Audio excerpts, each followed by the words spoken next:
어느 젊은 사업가가 있었습니다. 이 사람은 돈을 많이 벌고 싶은 마음이 굴뚝 같았어요. 그래서 아주 부자 회장님을 찾아가서 질문을 했습니다. 회장님, 어떻게 해야 돈을 많이 벌 수가 있겠습니까? 그거 쉽지. 한 말씀만 가르쳐 주시죠. 그래, 내가 하는 말대로 하면 돈을 금방 벌 거야. 그러더니만 이 회장님이 한마디 하는 말이, 소변을 볼 때에 오른쪽 다리를 들고 보면 돈을 벌 수 있어. 그러니까 이 사람이 깜짝 놀랐어요. 아니 회장님, 그게 무슨 말입니까? 그건 개나 하는 짓이지. 그러니까 이 회장님이 딱 하는 말이, 이보게, 바로 그게 중요한 거야. 사람다운 짓만 해서는 돈을 벌 수가 없어. 앞으로 돈 벌려면 사람다운 짓을 해서는 안 돼. 이 말 한마디라고 끝났어요. 이 회장님의 말은 한마디로 얘기하면 자기가 지금까지 수단과 방법을 가리지 않고 돈을 벌었다는 얘기고, 지금 후배에게 가르치는 말이 너도 나처럼 수단과 방법을 가리지 않고 돈을 벌어라. 지금 그 얘기를 하고 있는 거예요. 여러분, 이것이 오늘을 살아가는 세상 사람들의 돈 버는 방법 아니겠습니까? 돈이 된다면 양심도 없습니다. 돈이 된다면 체면과 도덕도 없습니다. 무슨 수를 써서라도 남의 등을 치더라도 돈을 벌면 된다는 것이 오늘 많은 사람들의 마음속에 만연되어 있는 생각의 근간입니다. 그런데 이런 생각과 방법으로 돈을 번다면 이 사회는 수단과 방법으로만 짜여지게 될 거예요. 다른 사람들을 이용하는 부패한 사회가 될 것입니다. 이런 사회는 사람들이 사는 사회가 아니죠. 사람들이 사는 사회는 힘들고 어렵다 할지라도 배려와 사랑과 용서가 있는 사회가 돼야 아름답지 않겠느냐, 그 말이죠. 다른 사람들을 이용하기만 한다면 사람이 사는 사회가 아닙니다. 우리는 이것을 알고 세상이 아무리 더럽고 더럽다 할지라도 하나님의 사람답게 믿음의 길을 걸어가는 것이 오늘 우리가 걸어가야 될 길이라는 사실을 알아야 됩니다. 오늘 본문에 이삭이 농사를 지었거든요. 근데 한 해에 100배의 축복을 받았다는 얘기입니다. 같이 읽겠습니다. 시작. 이삭이 그 땅에서 농사하여 그 해에 100배나 얻었고 여호와께서 복을 주심으로 그 사람이 장대하고 왕성하여 마침내 거부가 되어 양과 소가 떼를 이루고 종이 심이 많음으로 블레셋 사람이 그를 시기하여 그 아버지 아브람 때에 그 아버지의 종들이 판 모든 우물을 먹고 흙으로 메웠더라. 이렇게 말하고 있어요. 정말 놀라운 축복이죠. 한 해에 100배의 축복을 받았다는 말이 이게 정말 쉽지 않아요. 근데 성경은 이렇게 100배의 축복을 받았다. 다른 말로 얘기하면 다른 사람들은 안 됐는데 이 이삭만은 안 되는 중에서도 굉장히 잘 됐다. 그렇게 볼 수가 있는 거죠. 중요한 것은 본문의 이삭이 어떻게 100배의 축복을 받았나를 알아야 합니다. 그것은 분명히 말씀하십니다. 여호와께서 복을 주심으로 그 사람이 창대하고 왕성하며 마침내 거부가 되어 라고 말하고 있어요.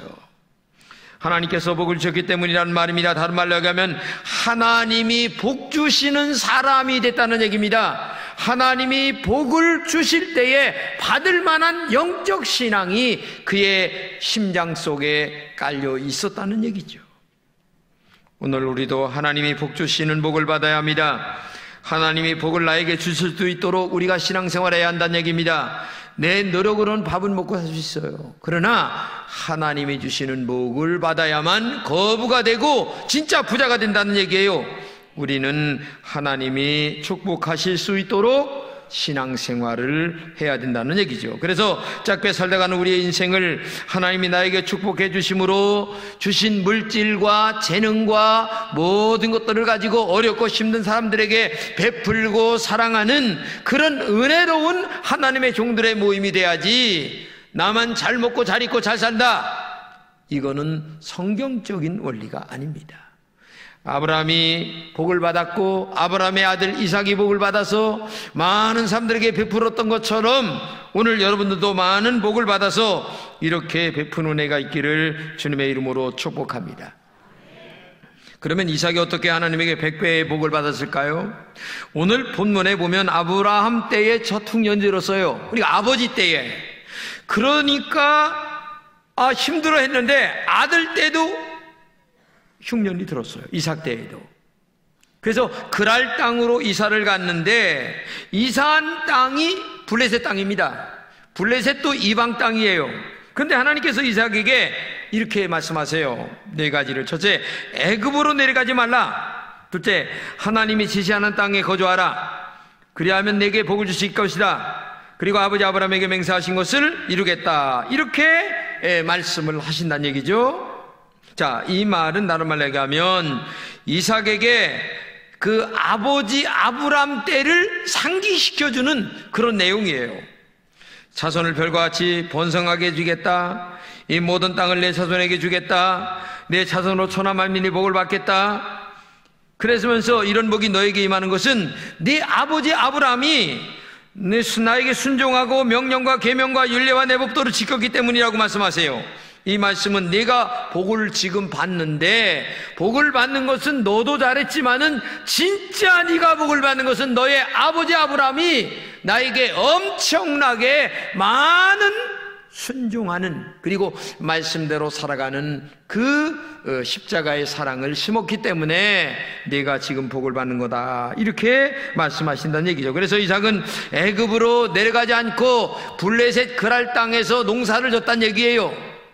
그러니까 애굽도 세상이고 블레셋도 사실 이방인의 땅입니다. 근데 애굽으로 가지 말아라.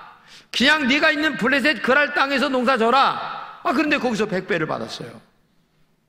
여러분, 이 말은 무슨 말이냐면 하나님이 말씀하시는 말씀대로 네가 순종하기만 하면 내가 너의 모든 것을 축복해 주겠다고 하는 그런 말씀이에요. 다른 말로 얘기하면 애굽으로 내려가지 말라라고 하는 말은 애굽은 세상이라고 하는 얘기인데 인간적으로 살지 말아라. 너의 재능과 너의 기술과 너의 머리로만 살지 말고 하나님의 말씀에 의지하여 순종할 때에 내가 너에게 100배의 축복을 주시겠다. 이런 것으로 지금 말씀하고 있는 거예요. 여기서 우리는 두 가지를 중요한 것을 알아야 합니다. 첫째는 어떤 경우에도 하나님 말씀대로 살아야 된다는 얘기입니다. 지금 하나님은 애굽에 가지 말고 그랄에 머물라고 하시는데 이 그랄에 머물라고 하는 말은 그랄일도 세상 이방인의 땅이지만 중요한 것은 내가 얘기하는 대로만 살아라, 그런 얘기예요. 하나님이 말씀하시는 대로만 살아라. 거기가 어디가 됐든지 간에 그러면 내가 너를 축복해 주겠다. 이게 중요한 거예요. 오늘 여러분과 제가 신앙생활합니다. 그런데 우리는 가끔 가다 보면 내 머리에 명철한 두뇌로 판단과 계획으로만 인생을 살아갈 때가 많아요. 환경과 조건을 따집니다. 여러 계산을 많이 합니다. 그러나 진정 하나님의 위대한 축복을 받길 원하는 사람은 나의 계산보다도 하나님 말씀의 순종이 먼저요. 그리고 내 마음에 든다 안 든다가 중요한 게 아니라 하나님이 말씀하셨냐, 이게 더 중요하다는 것을 알아야 돼요. 왜? 하나님은 전능하시고 살아계시고 나의 미래를 알고 계시는 분이기 때문에 그분에게 모든 것을 맡기면서 하나님 말씀에 절대적으로 순종할 때에 하나님이 모든 것을 100배로 축복해 주시는 줄로 믿습니다. 하나님의 사람들에게는 중요한 원칙이 있어야 됩니다. 그것은 어떤 경우에도 나는 하나님의 말씀대로 산다는 원칙입니다. 나에게 비록 고난이 있어도 나는 하나님 말씀대로 산다는 원칙, 나에게 손해가 나도 나는 하나님 말씀대로 산다고 하는 원칙, 누가 뭐래고 누가 나에게 어떻게 한다 할지라도 나는 하나님 말씀대로 산다고 하는 신앙의 원칙이 우리 가슴 속에 있을 때에 하나님이 그 믿음을 보시고 우리 앞길을 축복으로 인도하실 줄로 믿습니다. 일본 여학생 학교에 기숙사에 도둑놈이 들어왔어요. 꼼짝마. 그리고 모든 것들을 다 가져갑니다. 근데 가려고 나가는데 어떤 여학생이 아니 모든 거 다 가져가면서 제일 중요한 것은 안 가져가시네. 그러니까 중요하다고 하니까 눈이 번쩍 뜨요. 뭐가 중요하냐? 저 책상 위에 있는 책입니다. 저게 중요합니다. 못 모르고 그냥 가져간 거예요. 근데 가서 다른 물건은 다 팔리는데 이놈의 책은 안 팔려. 그래가지고 집에 갖다 놓고서 심심하니까 이 책을 보기 시작하는데 무슨 말인지 몰라. 또 보고 하는데 어느 날 세상에 이 책에서 들려오는 그 말씀 한마디에 인생이 확 바뀌는데 그게 뭐냐면 하나님의 말씀이에요. 성경책을 붙들고서 있다가 성경책 읽다가 사람이 확 바뀌는 거야. 그래서 이 사람이 예수를 믿고 훌륭한 부흥사가 된 도둑놈이에요. 하나님의 말씀은 이렇게 위대하십니다. 하나님의 말씀은 이렇게 사람을 변화시킵니다. 그렇기 때문에 오늘도 여러분과 제가 하나님의 말씀에 순종할 때에 우리 인생이 바뀌어지게 되고 축복이 열리게 될 줄로 믿습니다. 그렇기 때문에 오늘도 여러분이 하나님 말씀에 절대적으로 순종하며 살겠다. 내 마음에 든다 안 든다가 아니라 하나님 말씀이기 때문에 내가 순종한다. 오늘 이 이삭이 애굽으로 가지 말고 그랄 땅에 머물며 하나님 말씀대로 순종했더니 그랄 땅에서 100배의 축복을 받은 것처럼 오늘도 여러분들이 하나님의 정말 축복을 받길 원한다면 하나님 말씀대로 순종하는 여러분들 되시기를 주님의 이름으로 축복합니다. 두 번째는 부모가 하나님에게 사랑을 많이 심었기 때문이라는 것을 알아야 합니다. 5절을 함께 읽겠습니다. 시작. 이는 아브라함이 내 말을 순종하고 내 명령과 내 계명과 내 율례와 내 법도를 지켰음이라 하시니라. 이 말은 뭐냐? 아브라함의 순종은 정말 오늘 우리가 배워야 될 순종의 모델이죠. 여러분, 아브라함이 75세에 너의 친척 본토들을 떠나라 했을 때에 아멘하고 떠나갔습니다. 근데 75세에 떠나갈 때에 하나님이 내 씨로 말미암아 굉장한 축복을 주겠다고 얘기했는데 자식이 안 생기는 거예요. 본처에서. 그러니까 후처를 얻어가지고서 자식을 낳는데 이 자식이 얼마나 기가 막히겠어요. 이름이 이스마엘인데 그런데 하나님이 네 낳은 이스마엘을 쫓아버려라. 내보내라. 이게 자식인데 내보내라는 거야. 나이는 점점 늙어가는데 그래도 아브라함은 순종합니다. 근데 놀랍게도 100살에 아들 이삭을 낳는 거예요. 근데 이 아들 이삭을 하나님께 바치라는 거예요. 각을 떠서 죽여서 바치라는 거야. 그런데 아브라함은 절대적으로 순종해서 이 아들이 죽기 직전에 살아난 사건이 성경에 말씀하시는데 이렇게 얘기하십니다. 이제야 내가 나를 경외하는 줄 안다. 그동안도 잘 섬겼어요, 하나님.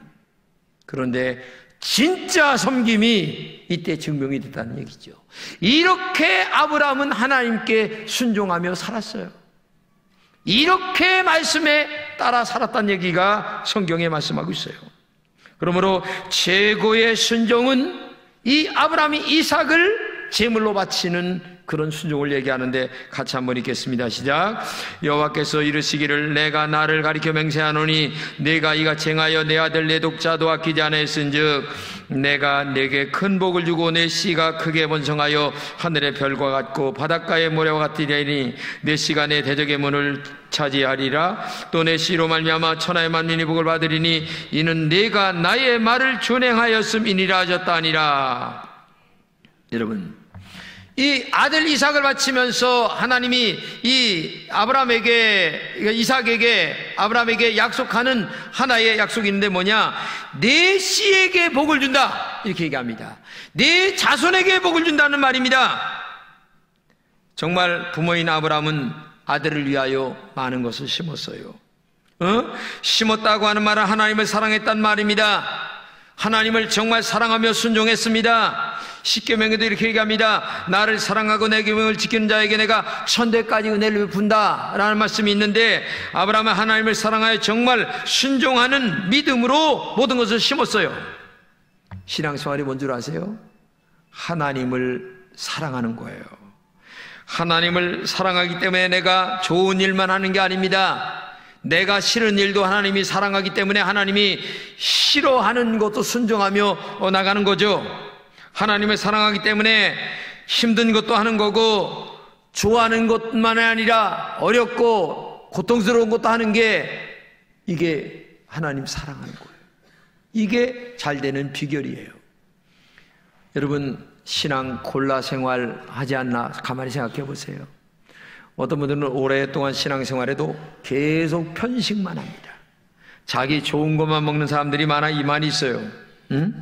아브라함은 자신의 길만을 걸어간 사람이 아니에요. 오직 하나님의 말씀을 따라간 사람이에요.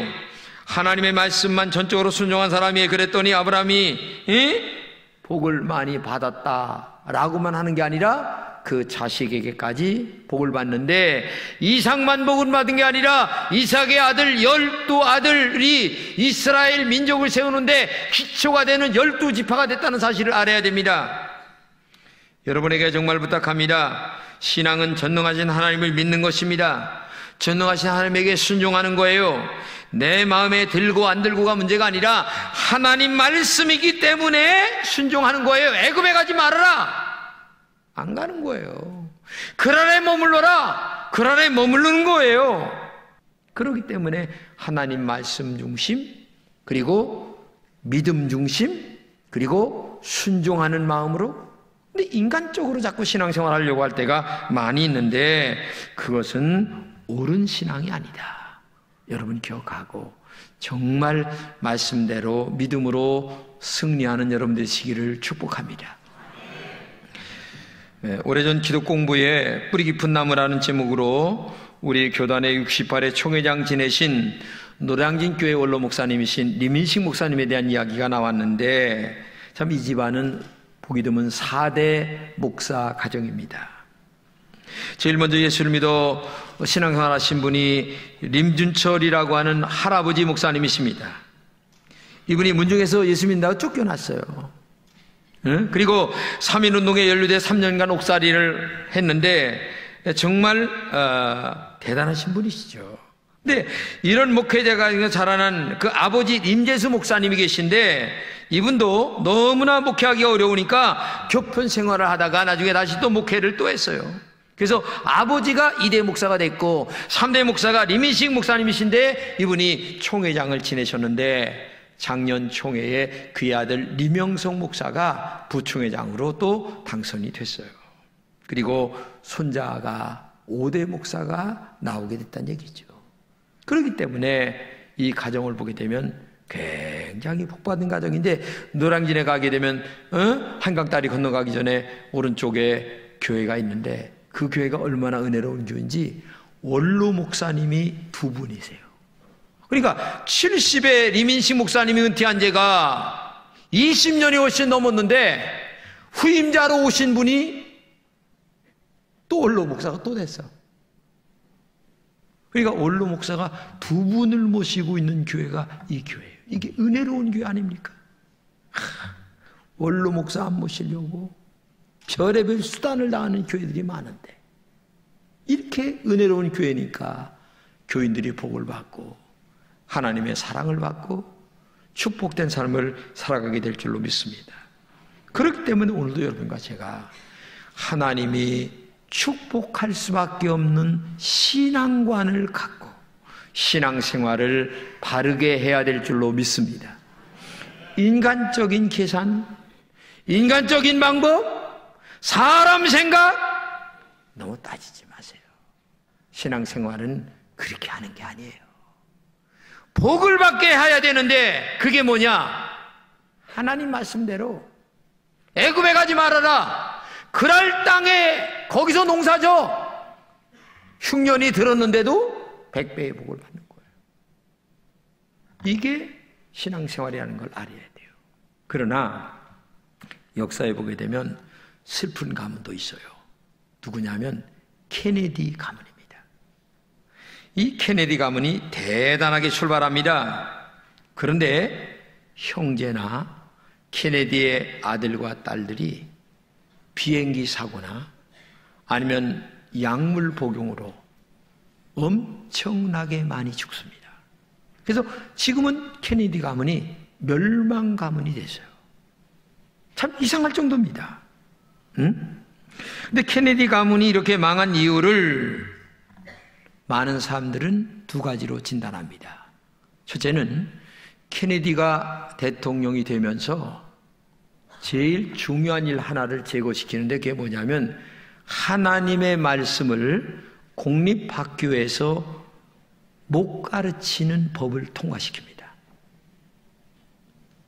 이게 결정적인 원인이다. 이렇게 보고 또 하나는 뭐냐면 케네디 아버지가 돈을 많이 벌었는데 뭘 해서 벌었냐? 술 장사를 해서 벌었어요. 근데 이 술 장사가 사람을 죽게 만드는 일이란 말이죠. 근데 술 장사해서 돈을 벌었기 때문에 많은 사람들을 고통을 줬기 때문에 이런 것이 아니냐라고 하는 이야기가 이 떠도는 이야기예요. 근데 이상하게도 케네디 가문은 지금 멸망 가문이 됐어요. 여러분, 우리의 가문이 흥하는 가문이 돼야지 멸망 가문이 되면 되겠습니까? 그래서 오늘 저녁에 목사나 장로, 권사 임직이 있는데 여러분들이 이러한 목사, 장로, 집사, 권사의 이러한 중요한 직분들을 대대자단으로 이어가려고 하는 그런 영적인 신앙의 욕심이 있어야 되는 거예요. 하나님의 축복을 이어가야지 이런 마음의 욕심이 있어야 돼요.